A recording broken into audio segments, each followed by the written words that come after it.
അടുത്ത തെരഞ്ഞെടുപ്പിൽ പിണറായിയെ താഴെയിറക്കി അധികാരം പിടിക്കാമെന്ന ഉറച്ച വിശ്വാസത്തിൽ ഒറ്റക്കെട്ടായി പ്രവർത്തിച്ച കോൺഗ്രസിനെ പെട്ടെന്ന് പ്രതിരോധത്തിലാക്കിയത് രാഹുൽ മാങ്കൂട്ടത്തിനെതിരെ ഉയർന്നുവന്ന ലൈംഗിക ആരോപണമാണ്. ഉടനടി നടപടിയെടുത്ത് കോൺഗ്രസും സതീശനും മുന്നോട്ട് വന്നപ്പോൾ അത് മറ്റൊരു പ്രതിസന്ധിയിലേക്ക് കോൺഗ്രസിനെ കൊണ്ടുചെന്നെത്തിക്കുമെന്ന് ആരും കരുതിയില്ല. രാഹുലിന്റെ ജനപ്രീതി വർദ്ധിക്കുകയും സതീശനും മുതിർന്ന നേതാക്കൾക്കുമെതിരെ ശക്തമായ സൈബർ ആക്രമണം ഉണ്ടാവുകയും ചെയ്തു. രാഹുലിനെ തീർക്കാൻ ഇറങ്ങിയവർ രാഹുലിനെ മാത്രമല്ല, പാലക്കാടിന് രാഹുലിനെ സമ്മാനിച്ച ഷാഫിയെയും ഒതുക്കാൻ മനത്തിൽ കണക്കുകൂട്ടിയിരുന്നു. ശൈലജ ടീച്ചർ എന്ന കമ്മ്യൂണിസത്തിന്റെ ഏറ്റവും വലിയ സെലിബ്രിറ്റിയെ മലർത്തിയടിച്ച ചുരുക്കും ഷാഫിയോടുണ്ട് എന്നതും ഇതിനു പിന്നിലെ ഒരു വസ്തുതയാണ്. പക്ഷേ കണക്കുകൂട്ടലുകൾ മൊത്തം പാളി. രാഹുലിന്റെ ജനപിന്തുണ വർദ്ധിച്ചു. രാഹുലിനെതിരെ തീരുമാനമെടുത്ത സതീശൻ അതിൽ നിന്ന് അയയാത്തത് മറ്റൊരു അവസരമായി കണ്ട് സതീശന് നേരെ തിരിഞ്ഞു ചില തൽപരകക്ഷികൾ. അങ്ങനെ രാഹുലിന് കുഴിച്ച കുഴിയിൽ സതീശനും വീണു എന്ന് വേണമെങ്കിൽ പറയാം. ഷാഫി പറമ്പിലിന്റെയും രാഹുലിന്റെയും ഫാൻസുകൾ എന്ന വ്യാജേന മുതിർന്ന കോൺഗ്രസുകാർക്ക് എതിരെ ഇപ്പോഴും സൈബർ ആക്രമണം തുടരുന്നു. വി.ഡി. സതീശനെതിരെ നടക്കുന്ന സൈബർ ആക്രമണത്തിന്റെ പിന്നിൽ കളിക്കുന്നത് ഷാഫി പറമ്പിലാണ് എന്ന് വരുത്തി തീർക്കാനുള്ള ബോധപൂർവമായുള്ള ശ്രമവും ചിലർ നടത്തുന്നുണ്ട്. സതീശന് പാളിയത് ഇവിടെയാണ്. 1. സോഷ്യൽ മീഡിയ പുച്ഛം. സോഷ്യൽ മീഡിയയോട് പുച്ഛം പുലർത്തുന്ന ചില മുതിർന്ന തലമുറയിൽ ഉള്ള ആൾക്കാർ ഇന്നുമുണ്ട്. ചില വസ്തുതകൾ പരിശോധിച്ചാൽ കോൺഗ്രസിന് ശക്തമായി തിരിച്ചടി നേരിട്ടതും കേന്ദ്രത്തിൽ ബി.ജെ.പി. വന്നതും സംസ്ഥാനത്ത് ഇടതുപക്ഷം കളം പിടിച്ചതും കാലഘട്ടത്തിനനുസരിച്ച് ഇവർ സോഷ്യൽ മീഡിയ ഉപയോഗിച്ചതുകൊണ്ടാണ്.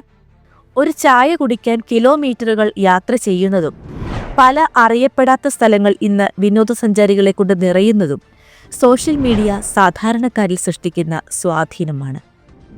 സോഷ്യൽ മീഡിയയുടെ തുടക്ക കാലഘട്ടത്തിൽ ആളുകളെ പെട്ടെന്ന് കള്ളം പറഞ്ഞു പറ്റിക്കാനും അവരെ തെറ്റായ കാര്യങ്ങൾ പറഞ്ഞു വിശ്വസിപ്പിക്കുവാനും കഴിയുമായിരുന്നു.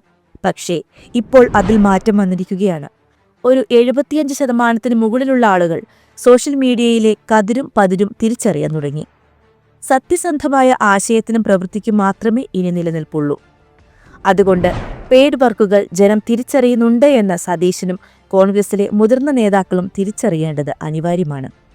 സോഷ്യൽ മീഡിയ ശരിയായി ഉപയോഗിച്ചില്ല എങ്കിൽ അത് നിങ്ങളെയും വേട്ടയാടുക തന്നെ ചെയ്യും.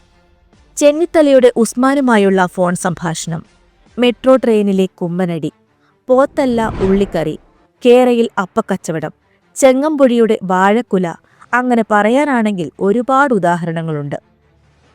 സോഷ്യൽ മീഡിയ നന്നായി ഉപയോഗിച്ച 2 നേതാക്കൾ തന്നെയാണ് ഷാഫിയും രാഹുലും. കോൺഗ്രസിന്റെ മുഖച്ഛായ വർദ്ധിപ്പിക്കുന്നതിൽ അവർ ഒരുപാട് സഹായിച്ചു എന്നത് വസ്തുതയാണ്. പ്രവർത്തനം മാത്രം പോരാ, എന്തു പ്രവർത്തിച്ചു എന്ന് ജനങ്ങളെ അറിയിക്കുക കൂടി വേണം. പ്രവർത്തനവും സോഷ്യൽ മീഡിയയും നല്ലപോലെ കൊണ്ടുപോകാൻ മുതിർന്ന നേതാക്കൾ ശ്രമിക്കുകയും വേണം. അനാവശ്യമായ പിടിവാശി. ചില സിനിമകൾ നമ്മൾ പറയും കാലം തെറ്റി ഇറങ്ങിയ ചിത്രങ്ങളാണെന്ന്. ഉദാഹരണം ദേവദൂതൻ. അന്ന് ആളുകൾക്ക് അത്ര ദഹിക്കാത്ത സിനിമ ഇന്ന് ഇഷ്ടപ്പെടാൻ കാരണം അത് ഉൾക്കൊള്ളാനുള്ള ചിന്താഗതി ഇപ്പോഴാണ് പ്രേക്ഷകർ കൈവരിച്ചത് എന്നതുകൊണ്ടാണ്. അതുപോലെ തന്നെ ഉറപ്പിച്ചു പറയാം, കാലം തെറ്റിവന്ന മുഖ്യമന്ത്രിയാണ് ഉമ്മൻചാണ്ടി. അത് തിരിച്ചറിഞ്ഞതിന്റെ ഉത്തമ ഉദാഹരണമാണ് അദ്ദേഹത്തിന് ലഭിച്ച അവസാന യാത്രയയപ്പ്. ഉമ്മൻചാണ്ടിയുടെ മുഖ്യമന്ത്രി യാത്രയുടെ അവസാനവും കോൺഗ്രസിന്റെ തോൽവിയും തുടങ്ങിയത് സോഷ്യൽ മീഡിയയുടെയും പതിര് തിരിച്ചറിയാൻ ജനങ്ങൾക്ക് സാധിക്കാതെ വന്നതും ഒരു കലിപ്പൻ ട്രെൻഡ് ആ കാലഘട്ടത്തിൽ ഉണ്ടായതുമാണ്. ശക്തനായ നേതാവ് വാൾ ഊരിപ്പിടിച്ച് ശത്രുക്കളുടെ മുമ്പിലൂടെ നെഞ്ചുവിരിച്ചുപോയ നേതാവ്, ചുരുക്കി പറഞ്ഞാൽ ഒരു കലിപ്പൻ ട്രെൻഡ് പിണറായിക്ക് മുഖ്യമന്ത്രി കസേര സമ്മാനിച്ചു. പക്ഷേ ഇന്നത്തെ ജനത്തിന്റെ ചിന്താഗതികൾ മാറി. ഇപ്പോൾ ജനങ്ങൾ ആഗ്രഹിക്കുന്നത് ശാന്തനും അവരുടെ പ്രശ്നങ്ങൾ കേൾക്കാൻ സമയം കണ്ടെത്തുന്നവനുമായ മാന്യനായ നേതാവിനെയാണ്. അതിന് ഒരു ഉത്തമ ഉദാഹരണമാണ് ഷാഫി പറമ്പിൽ. ജനങ്ങളുടെ ഇടയിലേക്ക് ഇറങ്ങിച്ചെല്ലാനും ക്ഷമയോടുകൂടി കാര്യങ്ങളെ നേരിടാനും ഷാഫിക്ക് ഒരു പ്രത്യേക കഴിവ് തന്നെയുണ്ട്. ഇതൊക്കെ വെറും തോന്നലാണ് എന്ന് പറയുന്നവരുടെ മുൻപിലേക്ക് പറയാൻ കഴിയുന്ന ഒരു ഉദാഹരണമാണ് സുരേഷ് ഗോപിയുടെ സ്വീകാര്യതയ്ക്ക് ഉണ്ടായ ഇടിവ്. ജനങ്ങൾക്ക് വേണ്ടത് എപ്പോഴും ശകാരിക്കുകയും ആക്രോശിക്കുകയും ചെയ്യുന്ന നേതാവിനെയല്ല, അവരുടെ തോളത്ത് കൈയിട്ട് അവരോടൊപ്പം നടന്നു നീങ്ങാൻ താല്പര്യം പ്രകടിപ്പിക്കുന്ന നേതാക്കളെയാണ്. തെറ്റ് ചെയ്യാത്തവരില്ല, ദേഷ്യം വരാത്തവരില്ല. പക്ഷേ ക്ഷമയോടെ തിരുത്തലുകൾ അനിവാര്യമാണെങ്കിൽ തിരുത്തുന്നതാണ് ഈ കാലഘട്ടത്തിന്റെ ഹീറോയിസം. എന്തുകൊണ്ടും വി.ഡി. സതീശൻ നല്ലൊരു നേതാവാണ്. കുറച്ച് ക്ഷമയും തിരുത്തൽ സ്വഭാവവും ജനങ്ങളിലേക്ക് കുറച്ചുകൂടി ഇറങ്ങിച്ചെല്ലാനുള്ള മനസ്സും രാഷ്ട്രീയ പക്ഷഭേദമില്ലാതെ സാധാരണ ജനങ്ങൾക്ക് അവരുടെ ആവശ്യങ്ങളിൽ കൂടെ നിൽക്കാനുള്ള ശ്രമവും ഉണ്ടായാൽ കോൺഗ്രസിന്റെ ഭാവി വി.ഡി. സതീശന്റെ കയ്യിൽ ഭദ്രമാണ്. കൂടുതൽ രാഷ്ട്രീയ വിശകലന വീഡിയോകൾക്കായി ചാനൽ സബ്സ്ക്രൈബ് ചെയ്യുക.